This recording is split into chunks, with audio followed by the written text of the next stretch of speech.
Hey guys, what's going on? It's Eli, back with another review video, and yes, continuing on, reviewing the Marvel materials and specifically on Disney+. Yes, the MCU shows on Disney+, you get the point, so yes. So, that's right. We come to the next MCU show, and, well, this being Season 2, and yep, finally, at long last, I am doing my review of Season 2 of, well, I will mention the name in just a moment, because, to introduce, who's joining me review collabing on this, and, well, since we've done other review collabs on, other Marvel materials, joining me is one of my good friends, Anchorman. Hello? Yes. So that's right. Both me and him, we are finally reviewing Season 2 of Loki. Yes. Loki Season 2, and yeah, this is the second and last season of Loki, and, it was a surprise to see that after Season 1, and because the way it ended off, like, okay, surely, there's no way they would just end it off like that, what happens at the very end of Season 1, and sure enough, during the credits, they teased that, Loki will return in Season 2, and thus, when the time finally came for Season 2, yeah. And what goes down in Season 2 and towards the end, just, yeah. Amazing. And I don't know, because, well, I mean, I would say both seasons of Loki were pretty good, but I'm pretty sure that, yeah, I would think that probably Season 2 was probably the best one, but yeah. But for me, the first things that me and Anchorman have to say about Season 2, and a little recap on Season 1. Well, Season 1, of course, it was really good, and the fact that Loki, who stole the Tesseract, and straight from the year 2012, and because of what happened in Endgame, and where he would find himself at, which of course being brought in by TVA, and it wouldn't take that long for Loki to start redeeming himself and becoming a much better Loki, like what we had seen in the other MCU films after the first Avengers film, and how it took a while for Loki to, become a true hero and a much better Loki and such, and, especially right up at the start of Infinity War, just, yeah. But thankfully for the Loki show, it didn't take us that long for Loki to become a much better Loki and such, And yeah, all that happens in Season 1 of Loki, getting to see the TVA and these characters that we would come to like, and some multiverse stuff that would happen in the Loki show, and when, say, Sylvie stepped in, and even when this would mark the debut and first appearance of a new antagonist for the characters of the MCU to come face-to-face with, which didn't last that long, sadly, Kang. And yeah, and just overall, Season 1, it was really good. And when it comes to Season 2, yeah, because I knew, of course, myself that, well, there's no doubt that Season 2 will be excellent, and boy, it was. Yeah. When I finally did get around to watching it, and well, because I knew at some point I was going to review this, yeah, I finally did get around to watching it, and I technically binge-watched it. I watched the first 3 episodes, one evening, and then the next day I finished the show with the last 3 episodes, because, keep in mind, for the Loki show, not that many episodes in the two seasons, yeah. But, yeah. Man, what goes down in Season 2 is unbelievable. Some things you don't quite expect to see happening. And, hard-hitting stuff, and with what goes on with the characters, and the situations they find themselves in, and when it's really intense, it's serious because of the whole multiverse thing happening, and it's going crazy, and when we would see another variant of Kang, and as he's referred to, He Who Remains, just, yeah. Just overall, I thought what Season 2 of Loki had to offer was really good, yeah. Alright, well now we'll turn over to you, Anchorman. What are the first things you have to say about Season 2, and, you know, what you thought of Season 1, recapping on Season 1, and as I was doing, just, yeah, well, the floor is yours now. I really enjoyed Loki seasons 1 and 2. I think it's definitely one of the better Marvel shows. Not that I hated the other ones. I feel like this show's entertaining for the newer concepts they explore for the multiverse. And I really do like Tom Hiddleston as Loki. Glad they brought him back for this show, and I hope to see him in Avengers 5 and 6. Yeah. And is there anything else to mention on Season 2? I really enjoyed Owen Wilson as Mobius. I think that's definitely a highlight character for me. Right. Okay. Yeah. All right, but all right. So if that's all you've got to say, your first thoughts and such, yeah. Okay. So now getting into the show itself, and bear with us, guys, because we'll do the best we can, and you know, as we always try to, how to analyze and talk and review about each of the episodes, and which I've done myself when it's just me solo, but you get the point, so yes, alright. Yeah, we did, I mean, even like me and Anchorman, we had to do a little bit of recapping, that especially goes for me, but, so, alright, but anyways.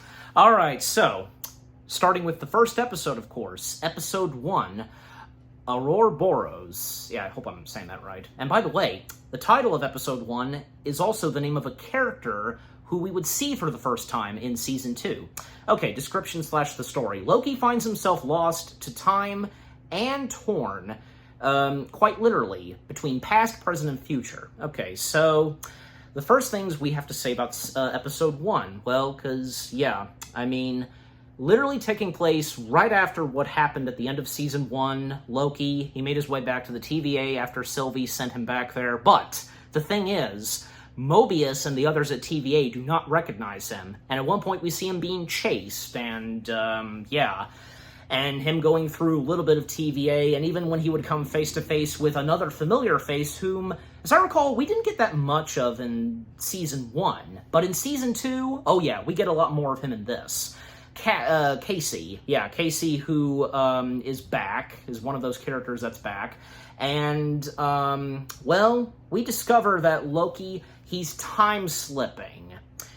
Now, time-slipping, well, because basically, and there's a description of it that I have, you know, a consequence of the broken sacred timeline and the instability of TVA, yeah, Loki experiences random jumps between past, present, and future, both in time and space, often accompanied by intense physical pain and a sensation of being sapphitided. Yeah, but anyways. But thankfully, because he's time-slipping, he does make his way back to where he was before, and, you know, they do recognize him. So, yeah, basically, he was, when he first went back to TVA, he was in the past TVA. And when, like, the symbol of TVA was different, and not to mention, we saw a giant statue of He Who Remains. But yeah.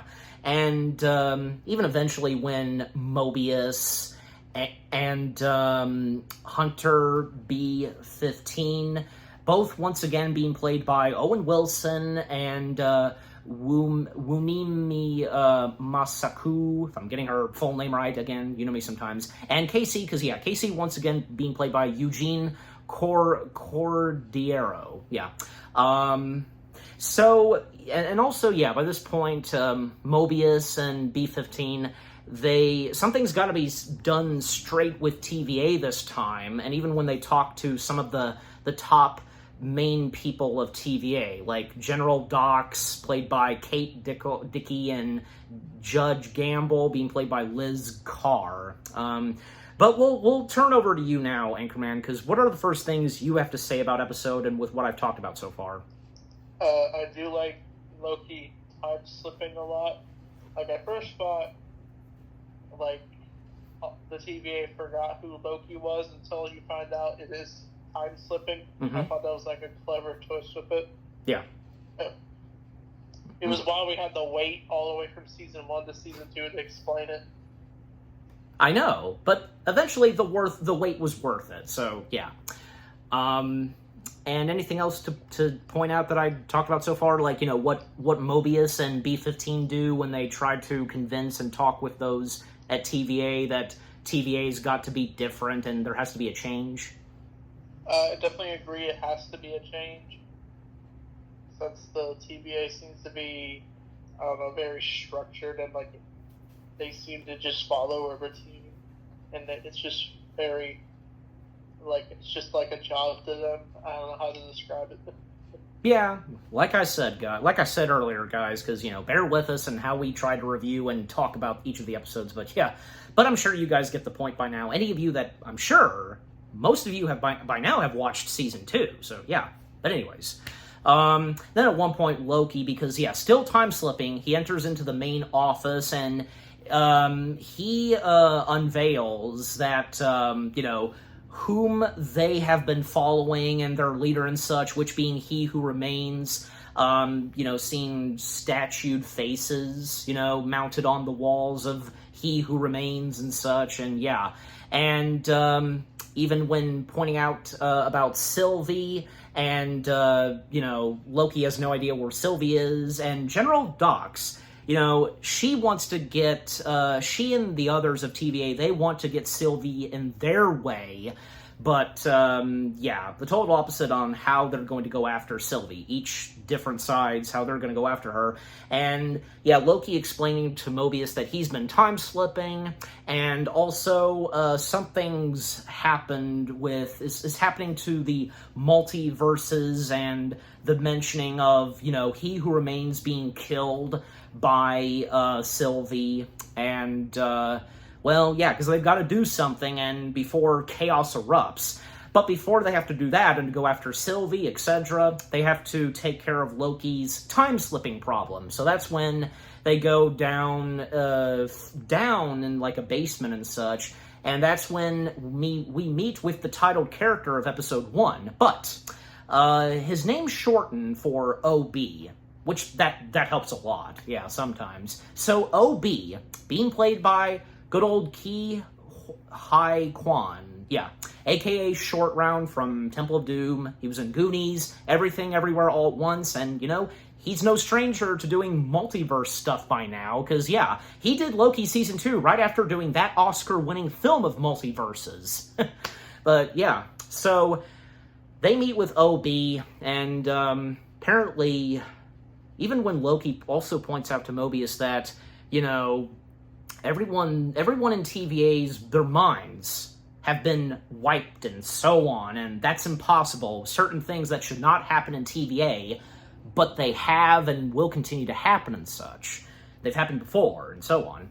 And they get help from OB to help fix with Loki's time-slipping. But Loki, having time-slip earlier, and he meets with OB years ago, and helping out OB to, know and how to build a specific device in order to help with his time-slipping, which that's what happens. And and it's very clever, because going back and forth, because OB is starting to remember that he did talk with Loki years ago, and so on, and what he's telling Mobius, and so on.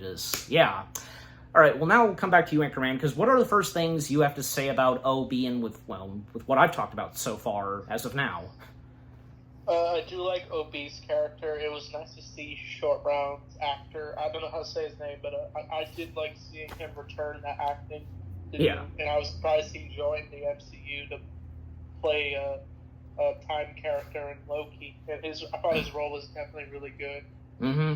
Yeah, and definitely Everything Everywhere All at Once, the Oscar-winning film, as I mentioned, that was definitely a big comeback for him, and what he would do after, like Loki Season 2, for example. So, Anyways, so, continuing on, because, with them trying to fix Loki's time-slipping thing, but something is happening in another part down in the basement, like the main center of the TVA, I guess you can say. I mean, it is.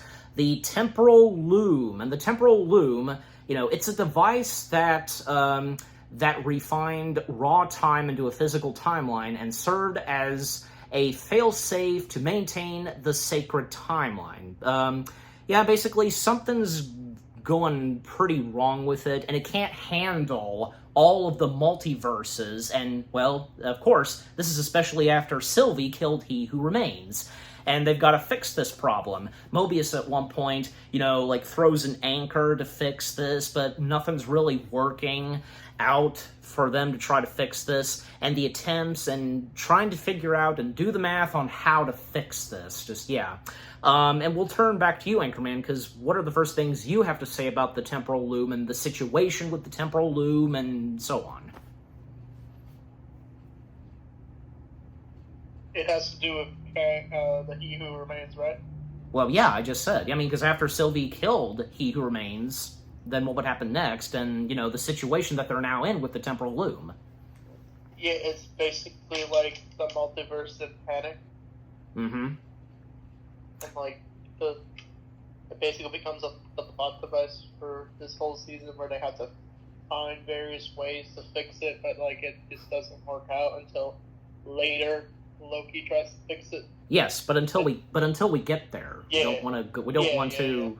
Yes. So, anyways, we don't want to jump too far. So, anyways, so again, them trying to fix this, and also they have to find Sylvie because with what has happened, and well, not to mention, as I mentioned, Docs and other members of the TVA, they're going after Sylvie in their way and such. Is there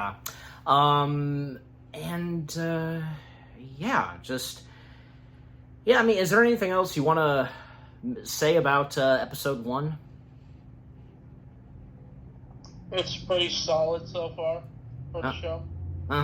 Yeah, it is. Yeah, episode 1 was a pretty good start, and to speed things up, and, because we don't want to go too much in these episodes, just still, but yeah, just overall, episode 1, Aurora Boros, which is the titled character of, Obi, Obi for short. That was pretty good. Oh, and not to mention that one of the last things that happens in episode 1, well, we do get an end credits scene, and, well, we do see Sylvie, and not to mention because, again, the attempts on trying to fix the temporal loom and with Loki's time-slipping problem, even at one point, he knows that he has to be pruned with those sticks and to fix the time-slipping, which that's what happens because he time-slips very later, and even at one point comes face-to-face with Sylvie opening these elevator doors, but then he gets pruned and finds himself back to where he was when they were trying to fix the loom and so on. But more on Sylvie, because, Sylvie, whom we do see, but we most notably see her present, Sylvie, she's made her way to the 1980s, and she just, wants to live out her life and such, and Sylvie, once again being played by Sophia Di Martino, she finds herself in the 1980s, and at a McDonald's, and of course, the old, nostalgic McDonald's, and when they were fun looking and such, and, we even see, the tree in the McDonald's restaurant, and, well, if it's not obvious, she finds herself a job at, this McDonald's, so, but overall, episode 1 was pretty good, and anything you want to mention about that end credits scene of episode 1, Anchorman? It was a good ending. I wasn't expecting McDonald's to show up in the show. Okay. But, with McDonald's' appearance, it's, there's a reason for its appearance, and it's an important part in season 2, and for Sylvie, so but anyways, again, episode 1 was pretty good. Okay, so now we come to episode 2, Breaking Brad. So, episode 2, Breaking Brad, description / the story. With the TVA on the verge of a temporal meltdown, Loki and Mobius will stop at nothing to find Sylvie. Now, yeah, this episode was pretty interesting, and because of what was shown at the very end of episode 1, where, yeah, because they're going after, Sylvie. She's now in the 1980s, and now she's worked at a McDonald's. Well, with Mobius and Loki trying to go after Sylvia, they first have to go to one of the TVA troops who apparently is living a life of his own in the if you can remember too, Anchorman, is it the 1970s or 80s where they find Brad? I think it's the 70s. Yeah, sounds about right, yeah.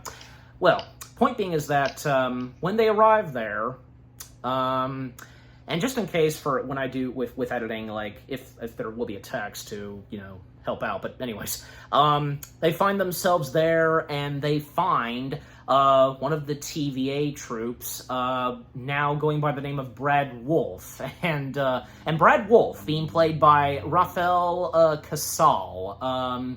He's basically become like a movie star and so on, and they turn to him, and they want to get information from him where Sylvie is, because he happens to know where Sylvie could be and such. And a moment where he makes a run for it, they go after him, and the attempts of trying to stop him, even when Loki multiplies, which he's done that before, even when Brad is being held by Loki's shadows. That was pretty interesting. And eventually, yeah, they capture him, and he's brought into TVA, and at times when they try to question him, and even when, like, Mobius gives a warning to Loki and such that not to let Brad get to, not for Brad to get to them and toy with them and such, which that's what Brad does. Brad insulting each Loki and Mobius, and what Brad mentions to Loki about, his mother and so on, and it almost seems like Loki's going to do something, but no, he surprisingly takes it well. But as for Mobius, oh boy, because when Brad now turns the attention to Mobius, and to think that Mobius was the one that said and gave the heads up not to let Brad get to them, well, Mobius, he couldn't help himself, so, yeah. But he says that, but he makes an excuse saying that it was Loki who lost his temper and such, but, God.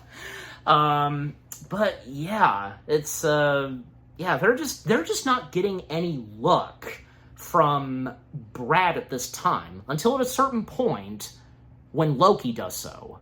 But alright, now we'll turn over to you, Anchorman, because with what I've talked about as of now so far, and when they go after Brad, they bring him in, and when Brad tries to get to Loki and Mobius, insulting them and such, and when Loki doesn't, but Mobius does, but yeah, with what I've said so far, what do you have to say? Brad's like a giant douche in this whole show. He is. But like when Loki tries to almost kill him later, it's definitely a wild moment for sure. Mm-hmm. Yeah, and anything to say, because like when they've tried to get him to answer their questions, but when Brad tries to get to Loki and Mobius, Loki manages to keep it to himself, but Mobius not really. I mean, anything on that? I could definitely see why it didn't really take a toll on Loki, but Mobius definitely. Yes. And let's go ahead and talk about that now that you brought up, because, yeah, when later on they try to question and get Brad to talk again, this time Loki does it his way, and a bit of evil, I guess you could say, does come into him where, yeah, he's trying to scare Brad and for him to really get to talk and such, and, locking Mobius out of the cell and such, and using, special device and such because of those orange square blocks, by making them go small, it'll crush them, and, Loki, he's doing all his best to try to get Brad to talk, even when the square box, it's getting there. It will crush him, and finally Brad does talk and gives the details on Sylvie and such, yeah, and her whereabouts.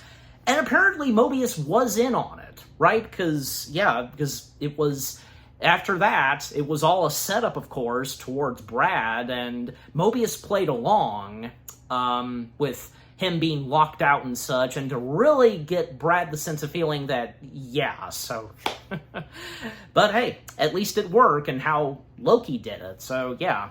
Anyways, and to speed things up, because, yeah, when they finally make their way to the 1980s, they find Sylvie. It's Loki, Mobius, and Brad. Brad goes along with them. And, well, Sylvie is surprised to see Loki, but, yeah, I mean, of course she doesn't even want to see him, but, yeah.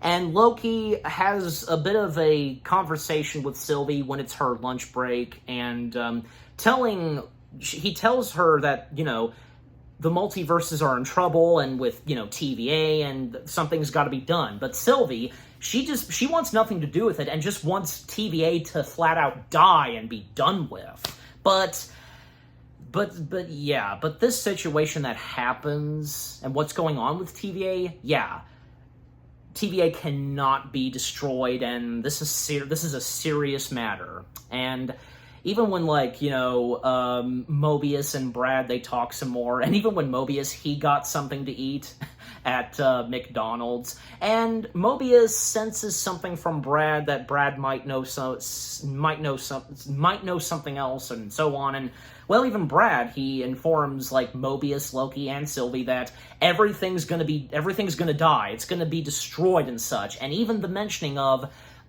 Docs and some of the, TVA troops and what they're doing. They're planting bombs and so on, and basically taking people's lives. Now we'll turn over back to you, Anchorman, because with what I've talked about so far, what do you have to say this time?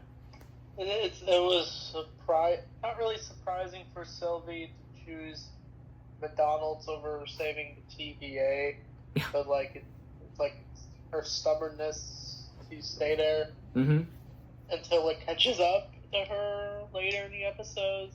Yes. Like, definitely shows, like, I guess, character arcs for Loki, who instead he wants to rule at first, but now he wants to save the timelines, but Sylvie doesn't until later. Exactly, yeah.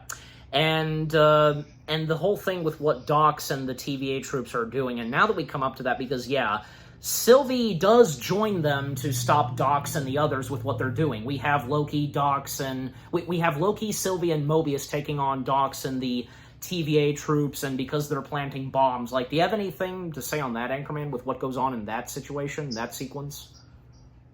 It's a wild battle. Oh, kind of, but still, yeah. And if you can, like, can you remember specifically on what Docs and those TVA troops are doing, planting bombs? I think they're planting bombs in the main TVA area. Well, no, I mean, in a different part of, like, a world or something, but yeah.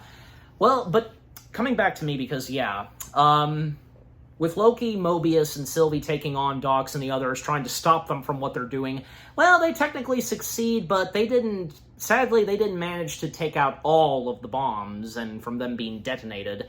And again, taking their lives and what's shown back at TVA, just, yeah. And even when Docs and those TVA troops they technically went rogue, yeah. They are brought in for justice and taken to their cell, the very special cell in TVA. And what's shown back at TVA on the monitors where the bombs were placed is, yeah, it's bad. And, well, you know, and another thing that happens is, you know, the Loom is still not looking too good, and, you know, there's got to be some other way to fix this, and apparently, and to put it at this, the only one that seems more likely could be the answer to help out and save and to take care and solve the problem of the temporal loom is another variant of He Who Remains, and yeah, that's what happens. Sylvie, being aware of this by that point, and, you know, of another, you know, variant of He Who Remains, you know, she wants him killed and such, but, you know, as for Loki and Mobius, they want to bring him in, for something good and such, with the temporal loom. And yeah, but to finish up Breaking Bad, because overall, episode 2, Breaking Brad, that was a pretty interesting episode, and with what goes down in it. And anything else left to say about episode 2, Anchorman? I think I'm good. Okay, all right, let's move on. Okay, so, episode 3, 1893. Description / the story. Loki and Mobius go on the hunt to find everyone's favorite cartoon clock as they try to save the TVA. I think, I don't know, because, we all have our favorite episodes from these MCU shows, right? So, I guess for me, as of now that the more I think about it, probably, because 1893 is probably one of them. Because, what goes down in 1893 is pretty interesting, so yeah. And by the way, because in episode 3, 1893, this is where we finally see the returning appearance, and because they too went rogue, and they're now labeled as fugitives. Yeah, that's it, fugitives. Judge Renslayer and Miss Minutes. Yes, the AI of TVA, artificial intelligence, that's gone rogue as well. So yeah, and Judge Renslayer once again being played by Juju Batha Raw, if I'm getting her first name right or wrong, just, again, you know me sometimes. And Miss Minutes once again being voiced by Tara Strong. So they've made their way to the early 1980s, and basically a TVA handbook that was written by O.B. because, he had studied and learned from He Who Remains, who started it all with TVA. Well, that was taken, and basically Renslayer and Miss Minutes, they drop it off and, leaving it in the hands of a young variant of He Who Remains, which being named Victor Timely. Yes, and young Victor Timely being played by Nasiri Thompson. Yeah.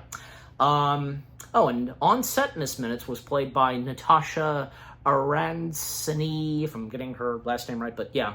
And also, Miss Minutes, she disguises, she changes her appearance to an old-style clock, 18-style clock, which is pretty funny and interesting. So yeah, overall, a young Victor Timely gets the book, and when Loki and Mobius make their way, well, they discover that they have to travel a little more further, and thus they make their way into the late 1800s, and they're at the Chicago World's Fair, and where Victor Timely will be present at. And we learn that, Victor Timely, he grew up to be a genius inventor, and with the contraptions and gadgets he's made for the future. So yeah. Alright, we'll now come to you, Anchorman, because what are the first things you have to say about Episode 3 and with what I've talked about so far? I like the 1800s theme with it, and the various other systems we see in that era. Mm-hmm. And when I was rewatching it, I didn't realize until now, Miss Minute, we saw a human version of her, basically. Yeah. And what about, the first, when, Renslayer and Miss Minutes, they drop off a book, the TVA book for young Victor Timely and such, anything on that?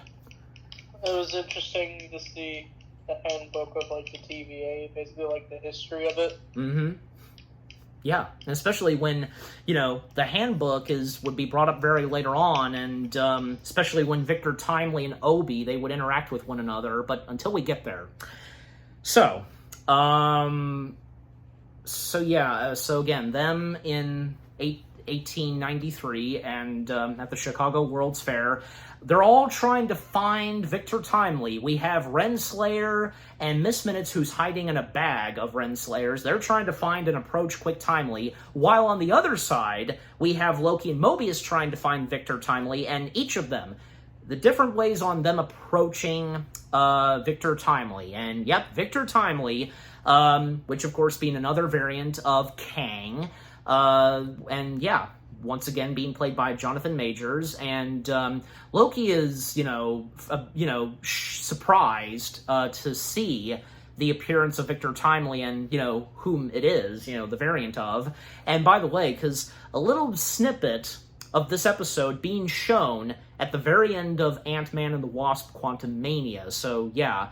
And that's obvious because the whole thing with the multiverses and how, we have the third Ant-Man film, technically in connection with the Loki series because of Kang and so on. But yeah, the whole multiverse saga, and with it having prominent parts in the third Ant-Man film and in the Loki series. So yeah. And Victor Timely pitching an invention of his and trying to prove those that, this will succeed and such. And even after his presentation is done, there are a few that try to, offer to finance it and such. Like, some of the characters that we have Robber Baron being played by Richard Dixon. We have Guy Pennyman the third, being played by Ross Hatt, and we also have, Behemoth, being played by Alex Foreman and such, and a Newsy being played by Gus Turner, and there's a Heckler being played by Alasdair Baker, and Ticket Taker being played by Ryan O'Doherty, and to speed things up, because, we discover, and when those that were there at Victor Timely's presentation, some of them find out that he's a fraud, and they want him arrested and so on, and some chases that happen here and there, and even when, because Renslayer and Miss Minutes, they were the first ones to approach Victor Timely, but then when Loki and Mobius step in, and they confront Renslayer for being a fugitive, and Renslayer, getting to Mobius for what Mobius has done, but, And even when, they continue to chase and to help Victor Timely and so on, each of them trying to get to Victor Timely, and even those in 1893 who want him arrested, even when at one point Miss Minutes is summoned and scares all of the, guests of the Chicago World's Fair, and they get on this giant Ferris wheel, and even when Sylvie steps in, and, she tries to kill Victor Timely, and Loki attempting to stop Sylvie from killing him, and trying to tell her that he is the best hope we've got to save all of the multiverses, TVA, the temporal loom, everything. It just, so much happening right there.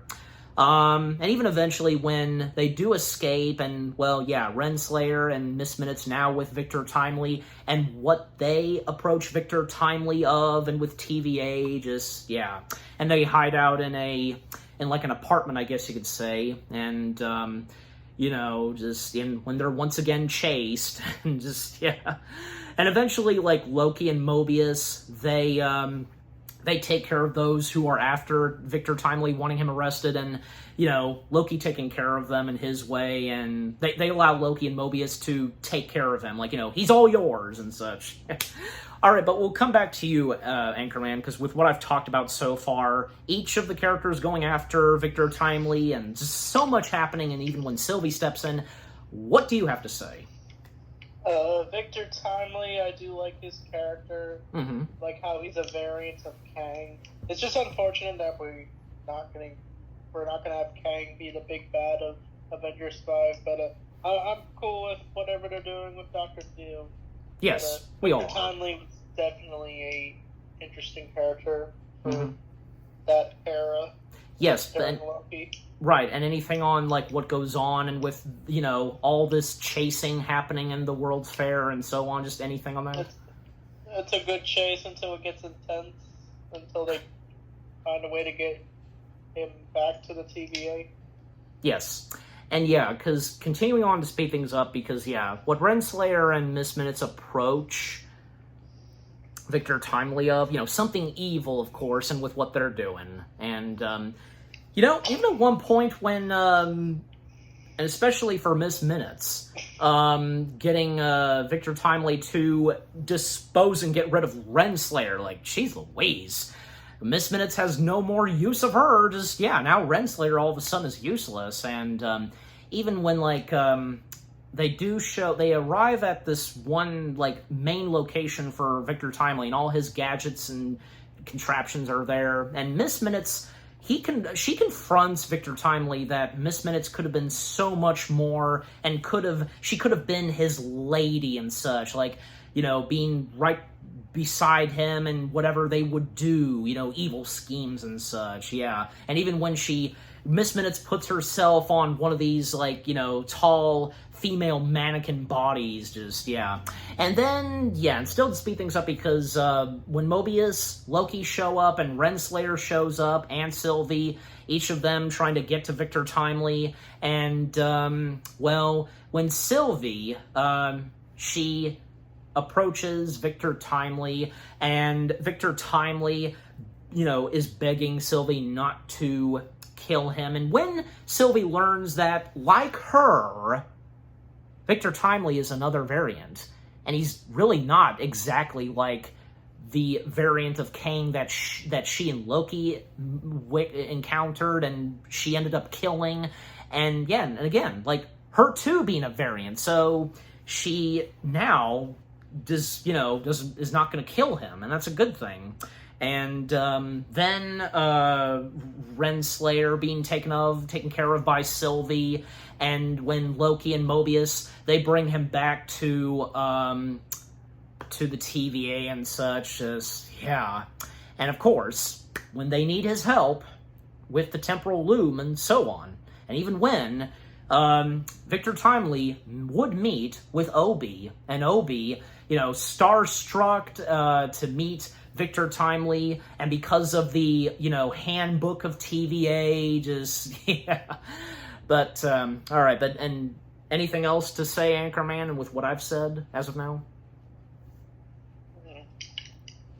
Victor Timely coming back to the TVA was good, because I like the idea of, like, them taking an ancestor of Kang, a variant, all the way to the TVA.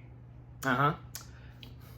Yep. And to go ahead and bring this up, because, anything like on the, on when, Victor Timely and Obi, they first meet, which prominently being in the next episode, but to go ahead and bring that up, like, anything on that you want to say? It's like, he meets his celebrity or something. Yeah, and which, because the thing is, the handbook that was given to young Victor Timely, it was written by O.B. He just, took after what he learned from Victor Timely. Well, yeah, He Who Remains, who started TVA, just, yeah. Alright, but to wrap things up with Episode 3, yeah, just overall, Episode 3, 1893, that was a good episode. Yeah, and probably it would be one of my favorites. Not just that, but yeah, it's one of my favorites, to put it that. Just, yeah, of Season 2 of Loki. And anything else left to say on Episode 3, Anchorman, for you? It's definitely a highlight episode for the 1800s being episode, so yeah, it's a pretty decent episode. Mm-hmm. That's another thing. To mention this quickly, it's always fun. And it's one of the best things that the MCU sometimes does when, we get past elements that happen in the MCU. You know where I'm going with this? Yeah. Yeah, it's always fun, like if we're seeing, like, the 1800s or like, say, the 1930s, 40s, like what we had seen in Captain America, the First Avenger. You know what I mean, folks. Yeah, because they always seem to be so much fun when they're done, and how the MCU does that, and because of the timeline and the stories and such that happen in the MCU, just, yeah. And with what was done in Loki Season 2 in the year 1893, yeah, that was pretty good. Alright, moving on. So, with Episode 3 out of the way, only 3 episodes left. So, the third to last episode of Season 2, Episode 4, Heart of the TVA. Description / the story. The TVA's loom nears catastrophic failure, but Loki, Mobius, and Sylvie have He Who Remains variant. So yeah, again, as was mentioned, He Who Remains, which being Victor Timely, another variant of Kang, aka He Who Remains, being brought back to the TVA to try and fix the whole situation on the temporal loom. And meanwhile, Judge Renslayer and, alongside with her, Miss Minutes, surprisingly, things got patched up between them.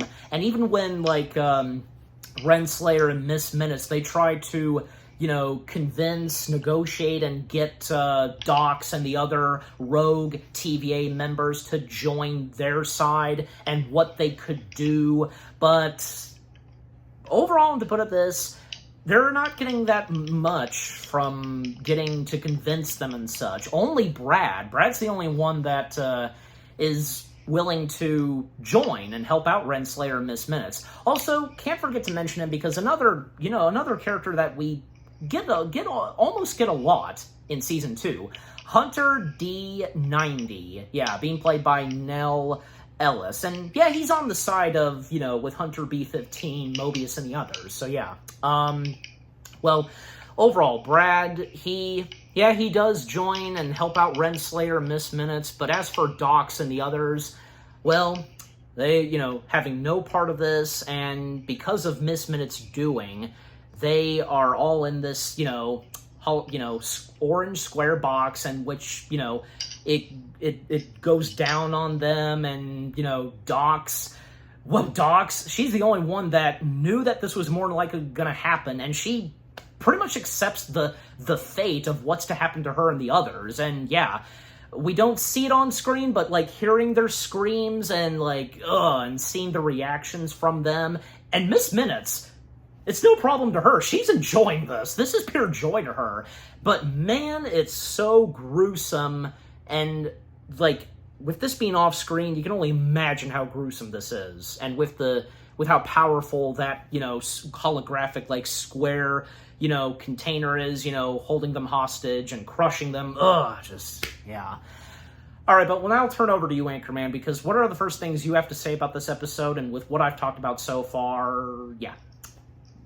I feel like this episode's a good setup for what goes on, for the main plot, them trying to fix the branches, and I know this is at the end, but that ending is definitely the shocking part about it. Right. Okay, but we'll save the ending, and, if you have a lot to say about the ending, save it when we get there. But yeah, but anything on when, in that sequence where Renslayer and Miss Minutes, they tried to talk with General Docs and the other rogue TVAs to join them, but nothing's working, only Brad joins, and when Docs and the others, they are killed, anything on that sequence? It's probably intense and, showing the evil side of Miss Minute. Oh, yeah.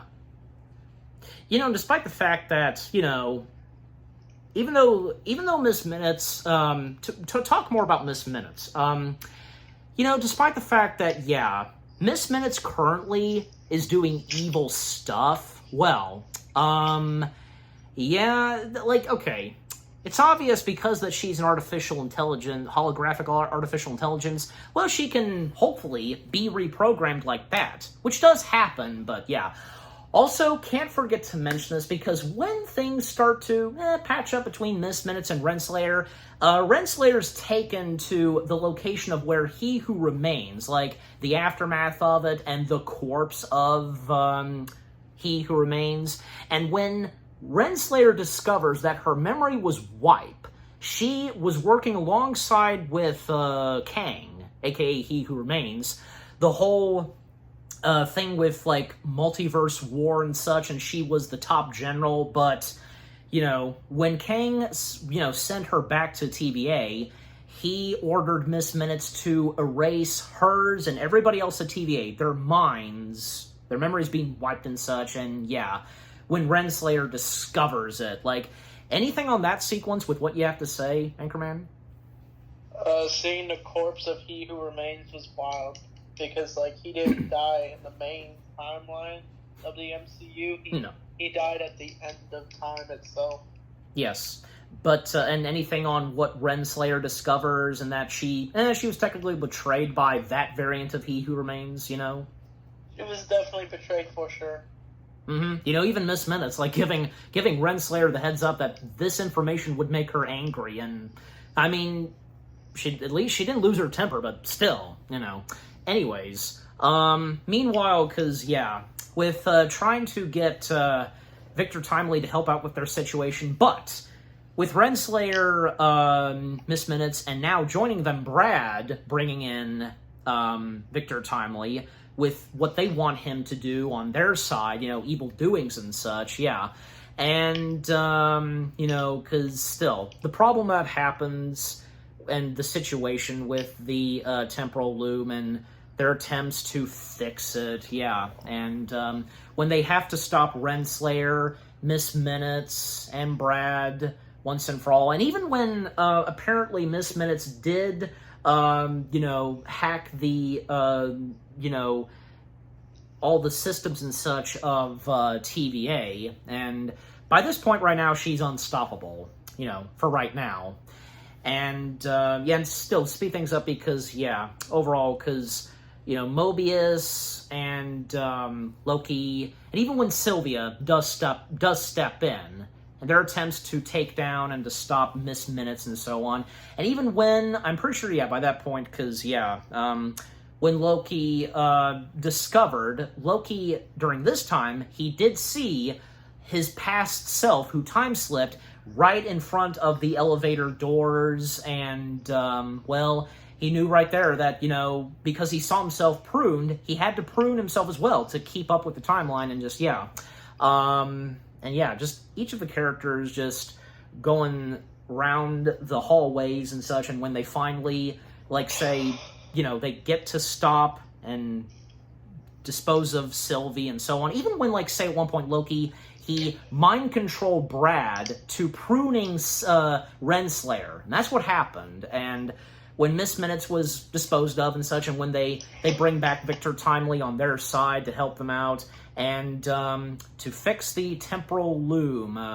But yeah, we'll now turn over to you, Anchorman, because with what I've talked about so far, what do you have to say? Oh, sorry. Could you repeat? Oh, yes. Like with what I've talked about so far, because when they finally, you know, when they save Victor Timely, and even when, like, Brad, he was under mind control of Loki to defeat Renslayer, prune her, and so on. Just with what I've talked about, like, yeah, anything you've got to say? Them saving Victor Timely would probably be a good thing. Yes, until later in the episode. Yeah, and for them preventing him not to join on Renslayer and Miss Minutes' side, you know, do evil stuff. Yeah, basically that. Mm-hmm.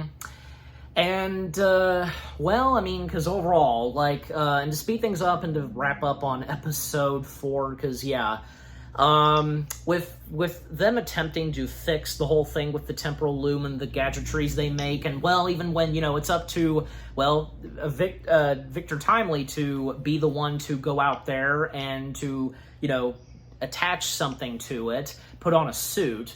And that was pretty funny because, like, even when, like, I think, yeah, when Mobius was the first one to put on the suit, one of the funny moments is with, you know, there's a crack on the helmet, you know, and the glass helmet, and OB putting tape on it. Like, do you have anything to say on that joke, you know, that funny moment? I don't, like them using the suit to go out. Yes, and if you recall, because there was a crack on the helmet, and OB. I think I noticed it. Yes, and OB fixed it with tape. Like, I'm sure that'll work, but still, you know, that was pretty funny. But overall, when towards the end of the episode, like, yeah, Victor Timely going out and trying to fix this problem. Well, right as he stepped outside, the doors opened, he was killed. Like, it was like split in half. Like, you know, I don't know the specific name to it, but just, yeah, he disappeared. He was destroyed because of the loom and such. They were too late. They took so long to try and to fix this problem, they didn't have the time. It went wrong, and thus we see the temporal loom going haywire this time, and with TVA being destroyed and everybody else in the room, and yeah. But that is until we make our way to episode 5. And thankfully, Loki, he did survive that because, well, him time slipping. So yeah, but overall, episode 4, Heart of the TVA, that was a pretty good episode. Any last things to say on episode 4? It was crazy when Victor Timely went out to go fix the branches, but then he dies instantly. It's like worse than the Thanos snap. Yeah. And then they had us thinking, it had us wondering what happened to all the characters at the end. Did they fade away from existence because the branches start dying? But I know it's revealed they're all like in their past lives the next episode, but it was definitely a wild moment for sure. That's right. Yep. And which we would see in the next episode. So, we now come to the second to last episode, which being episode 5, Science/Fiction, Description/the Story. Loki traverses dying timelines in an attempt to find his friends, but reality is not what it seems. So, in this episode, yeah, it's interesting what happens, and, well, we do get to see the members of TVA, what their lives were like, and even before, them joining TVA. Well, because for Loki, he finds his way, of course, to Earth, and one of the first characters he sees and reunites, and the fact that they don't know who he is, well, yeah, because, one of the first places he went to was where Casey was at, this war base, and, him and some other prisoners escaping, and when Loki shows up, Casey, of course, has no idea whom Loki is. In fact, the names being different, for all of them. Casey was Frank Morris, and, so Casey, who's Frank Morris, doesn't know who Loki is. And when Loki at one point goes to where Mobius is, and his actual name being Dawn, and this having been mentioned before, where Mobius loving anything jet ski related and such, and he's, doing a jet ski business, and when Loki meets with Dawn, Dawn has no idea who Loki is, and, even when Loki mysteriously disappearing because he time slipped, and, learning more about Mobius, he has 2 boys, and he was married, and, and even at one point when Loki finds his way where Dr. Willis is, who was, one of the hunters, she went by Dr. Willis, she was a doctor, and, it's very quick when Loki encounters her, and just, and then at one point when Loki meets with Obi, but he went by A.D. Doug Ph.D., but just Doug, and he was a science fiction writer.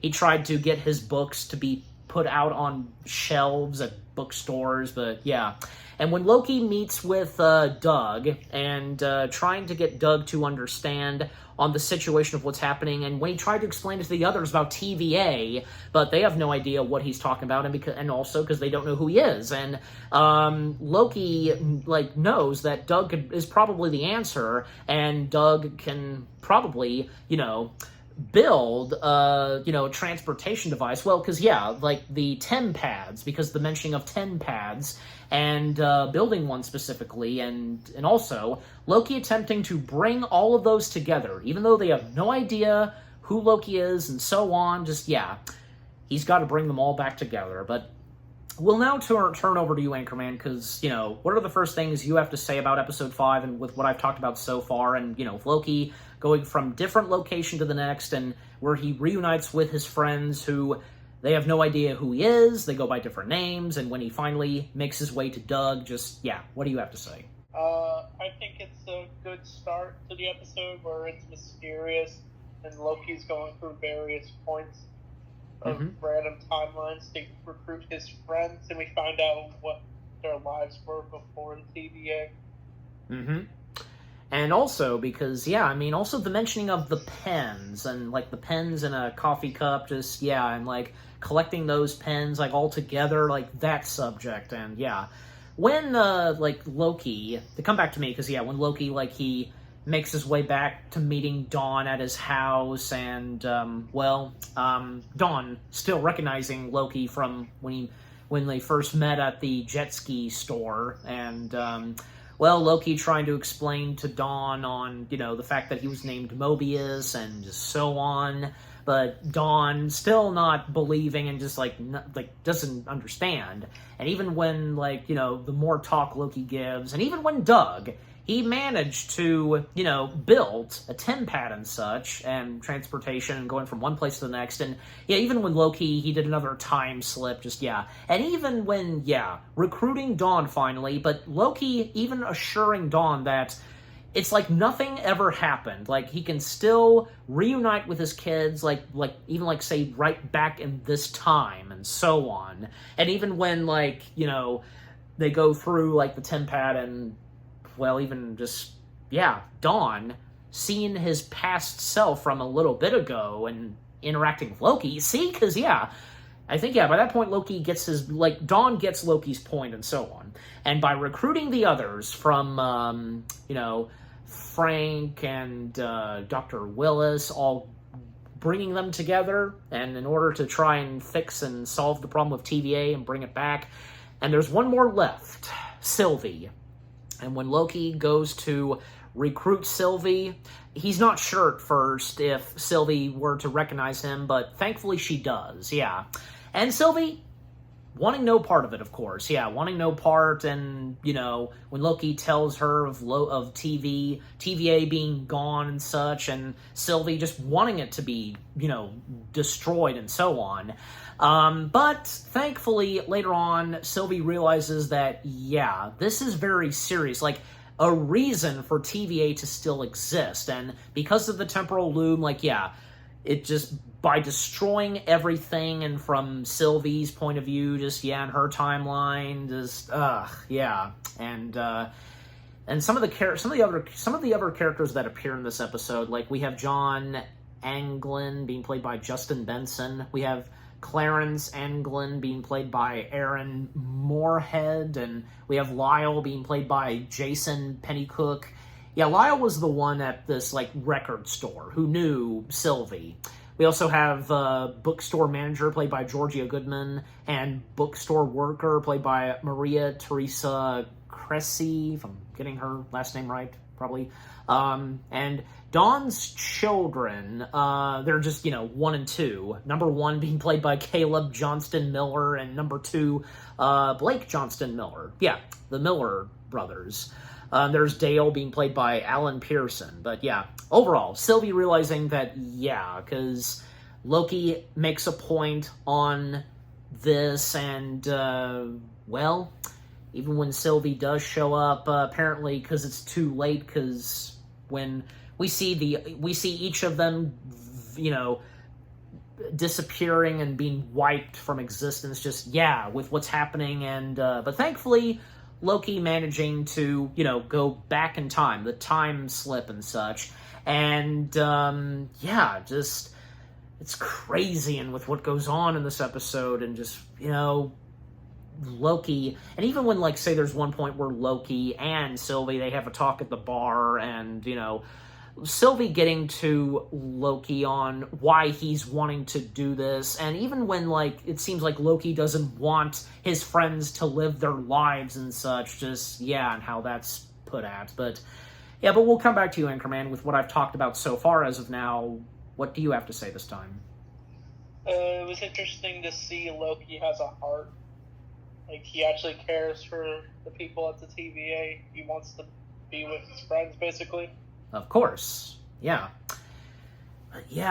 just overall, with what goes down in episode 5, and, even when, because, Loki, he managed to go back forward some more because of the time slip, and finding himself back in TVA to try and fix this, and, to fix up with what they messed up on, they ran out of time to fix the whole problem / situation with the temporal loom, that was an interesting way to end off the episode when, he goes back some more, finding himself back in the main room where the temporal loom is, and everybody's there. Yeah. It was pretty interesting. But yeah, just overall, and to finish up on episode 5, science/fiction. That was a pretty interesting one. And any last things to say on episode 5, Anchorman? It was definitely a really good episode for sure. Probably a second favorite episode of this season for sure. Your second favorite episode, you say? Yeah. Okay. Well, what will be your first favorite? Probably the finale.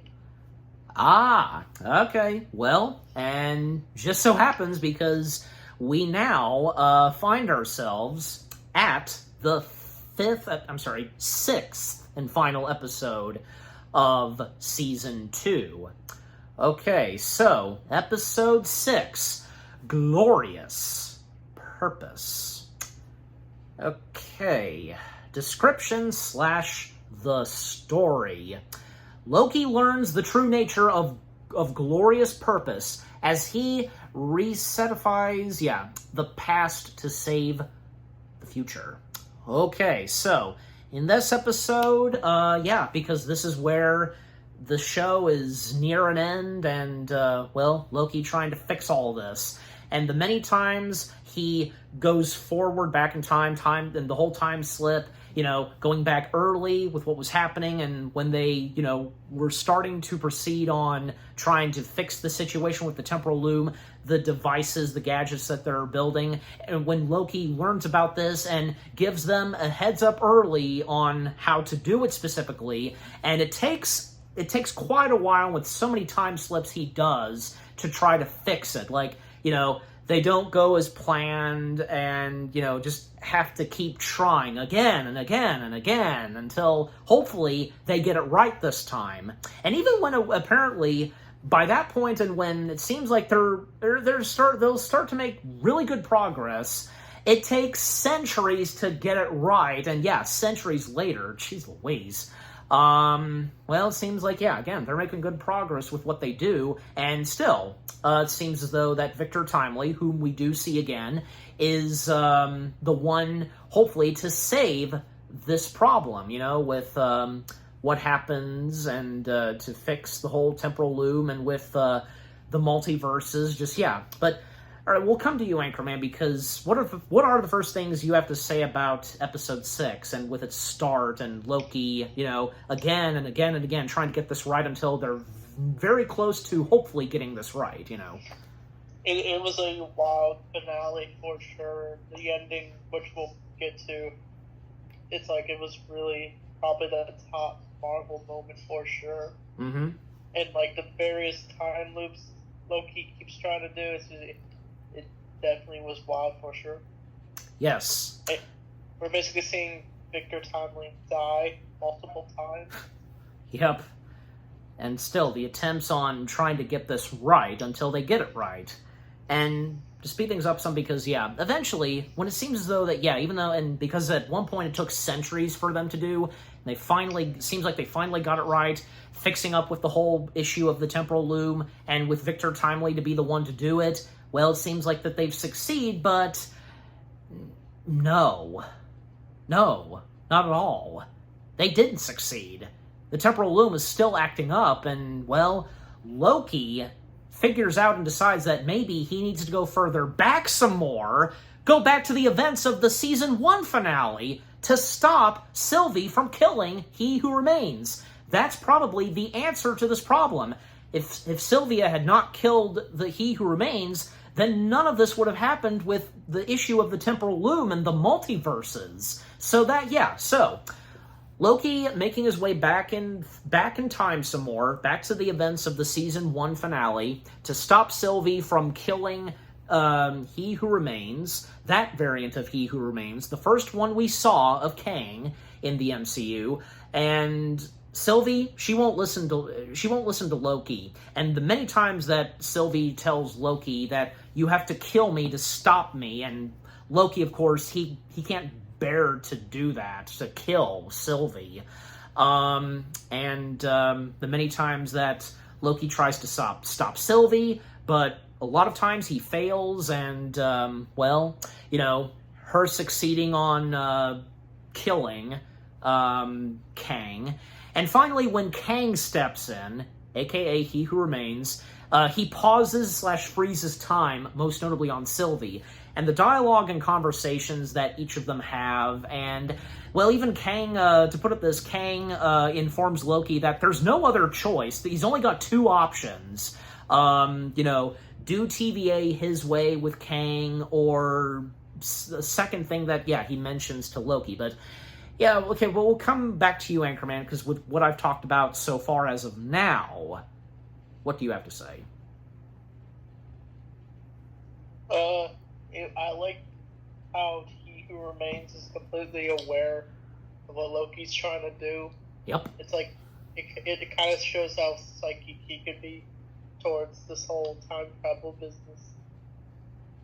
Mm-hmm. And when Kang, tells Loki that there's no other choice and he's down to two options, like, anything to say on that? That's definitely a wild scenario for Loki. He has to choose to kill Sylvie or let everything die. Exactly, yeah. And also, you know, the specific way and only way to stop all this from corrupting and crumbling and such, and with the temporal loom. But yeah, but overall, because yeah, what happens, and speed things up still, because yeah, and by the way, because by this point, Miss Minutes, she was defeated, she was shut down, but when we would see Miss Minutes again, yeah, but until I get there, just wanted to throw that out. Well, Loki, when he makes his way back to where he was last time, you know, and in that main room where outside the temporal loom is, he takes it upon himself to do it himself. He was considering that at first a few times, but, you know, when it came down to, say, Victor Timely, but no. This time, it has to be him. He doesn't even put a suit on. He is basically, and we see that he is sacrificing himself to take care of this problem with the temporal loom and with all the multiverses. And you can take it from here, Anchorman, because, I mean, you know, anything you want to say, how you want to put at it with what Loki does?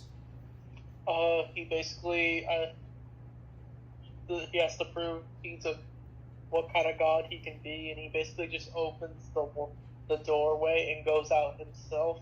Mm-hmm. And basically, he doesn't even die at all from the radiation. He just goes out there, and he basically becomes a new god mm-hmm. from time. And he grows a new helmet. He basically destroys all the branches, and it's such a powerful moment for sure. Mm-hmm. And then he basically grabs all the branches and it helps rebuild it all, sacrificing himself to save the TVA. Yes. Timelines. Exactly. And also, technically, and help to prevent the other variants of Kangs to, you know, make their way in to cause chaos. Even the TVA keep also monitoring that as well. So, yeah. And yeah, because that is, if not, one of Loki's finest moments. And it was right there, right at that very moment, for Loki, Loki, who came from 2012 and made his way to TVA, and how it didn't take him that long to change his ways and be redeemed and so on. And further on, as the show proceeded, and even when we got to Season 2, and at the very end of Season 2, where Loki would be at, and right there, this is where he would really be redeemed, and he would, in fact, become a much better god and a hero. Right there and then. Just, yeah. That right there, definitely, because all that, the Loki's arc and, you know, how he became evil, but then, you know, when it started with, say, when it came to, Ragnarok and so on, that, but then, when Loki from 2012, making his way to TVA, you get what I'm saying, just, yeah.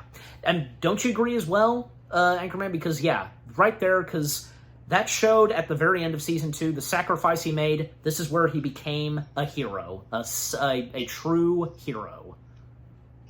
Yeah, I agree. It's definitely Loki's top moment for sure. Mm-hmm.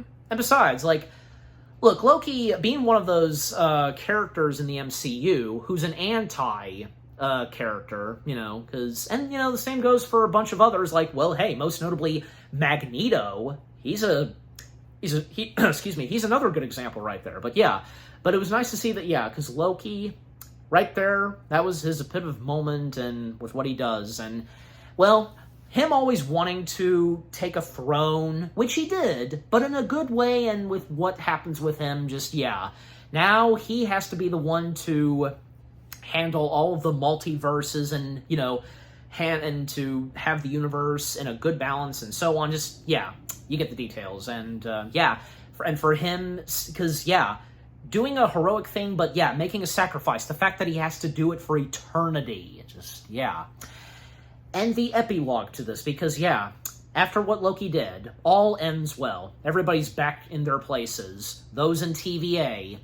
Victor Timely is back to where he was, and, where we see a younger version of him, and where, yeah, by that point, he didn't receive the guidebook of TVA. And also, Renslayer, because, keep in mind, because the prune sticks not actually killing the victims, they just send them somewhere else in time, and where Renslayer is, and yeah, Renslayer still roaming around and such, and whatever she's gonna do next. And for, say, Mobius, by this point, he decides that, it's time for him to retire and to reunite with his boys. And as for Hunter B-15, well, by this point, it's obvious, and because what we would see next of TVA in Deadpool and Wolverine, Hunter B-15 became one of the big higher-ups and heads of TVA.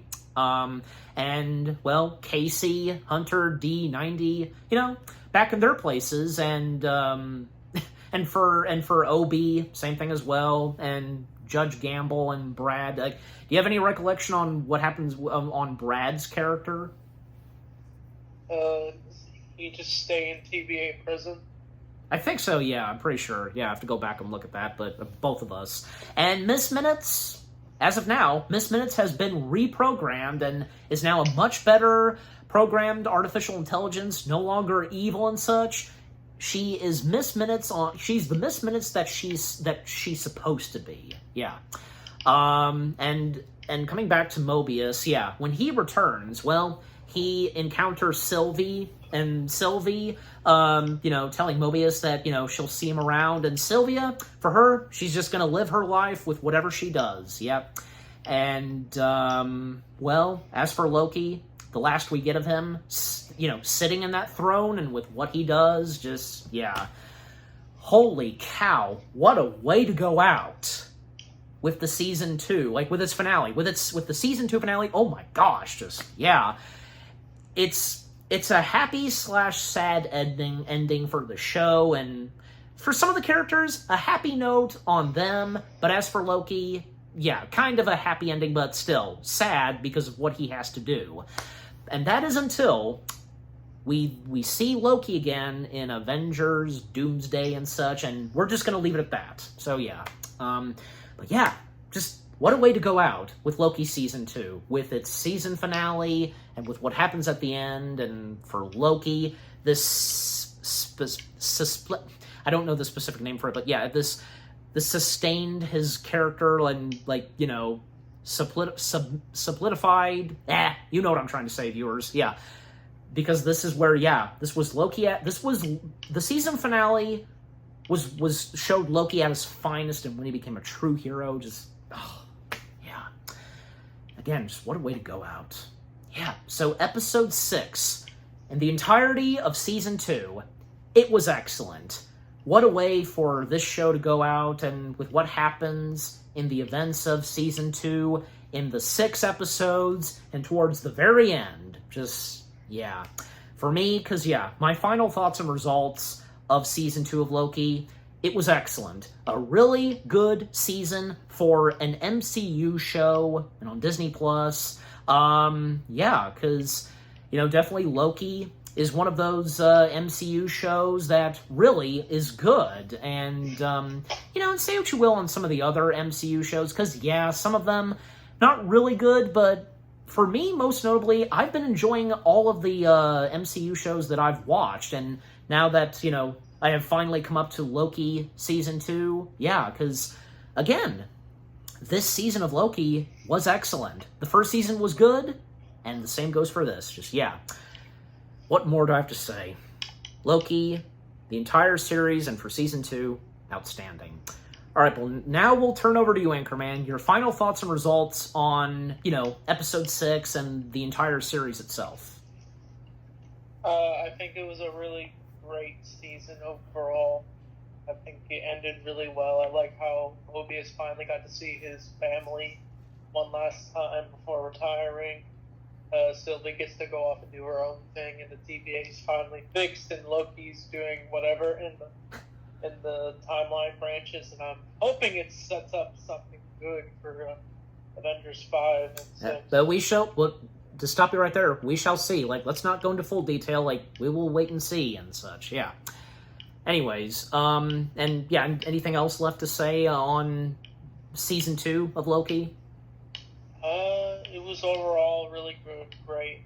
Check it out. I think it's definitely better than the other Marvel shows, in my opinion. Not that like I said, I don't hate them. I think I really like what they did with Loki. Mm-hmm. Well, I mean, and to comment on that, because, look, some of the other MCU shows, the ones that I can think of that did pretty good, of course, had been, say, Hawkeye, What If, and, even, Daredevil Born Again. I mean, what say you? I really liked Hawkeye, Daredevil Born Again, and I think Moon Knight was really good, and yeah. A bunch of others, etc. Yeah, Moon Knight was another example. Yeah, thanks for reminding me of that. But yeah, and Loki being another one too. Yeah, because it's great to see that Loki turned out to be another MCU show to everybody to be so good. Yeah. All right, and anything else left to say for Season 2? I don't think so. Okay, so there's that. Yeah, our final thoughts and results on Season 2 of Loki. And now we come to how we rate it. Yeah, I mean, how do you rate... We'll of course start with you, Anchorman. How do you rate Season 2? I think a 9 out of 10. Oh, really? Okay. Yeah, what the heck? Because... Yeah, I mean, why not? Because, yeah, you give it 9 out of 10. For me, I'm giving Season 2 of Loki 10 out of 10 stars. Yes. From Anchorman, he gives it, 9 out of 10 stars, and as for me, 10 out of 10 stars. So, we're close, so, yeah, 9 out of 10 still good, so, yeah.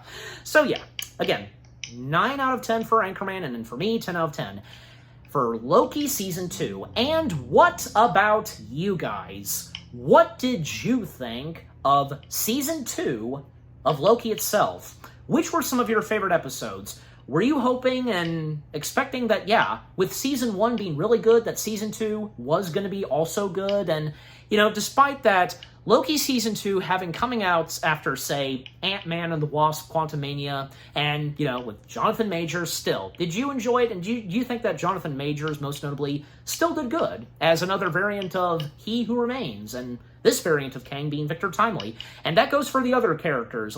Which were some of your favorite characters from the entirety of Loki Season 2, and the ones that, most of them, of course, coming back for Season 2, what goes on with each of them, and new faces that step in, most notably OB.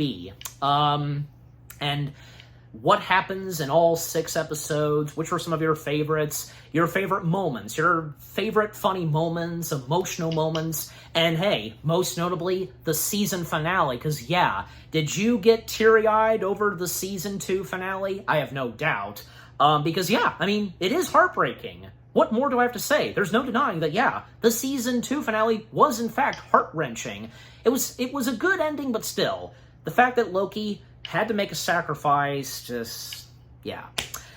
But just overall, what do you think of Season 2 of Loki itself, and with what me and Anchorman had to say, and with our review, and what did you think of our review? Leave comments and give this review video a like, as always. And so, with all that being said, thank you very much for watching. We hope you guys enjoyed our review of Season 2 of Loki. More review videos are coming your way. They're going to be awesome. Keep looking forward, and we will see you guys in the next video / review. And Anchorman, it was great to have you be a part of this, and yeah, thanks for joining in, review collabing on something else Marvel, and which being Season 2 of Loki. Yeah, thank you for having me. Anytime, bro. Anytime.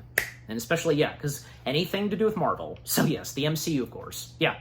So, yeah, and any last words? Say goodbye? Farewell. He says that. For me, again, thank you very much for watching. Take care, and until we review the next piece of MCU material, peace out, and Avengers, assemble.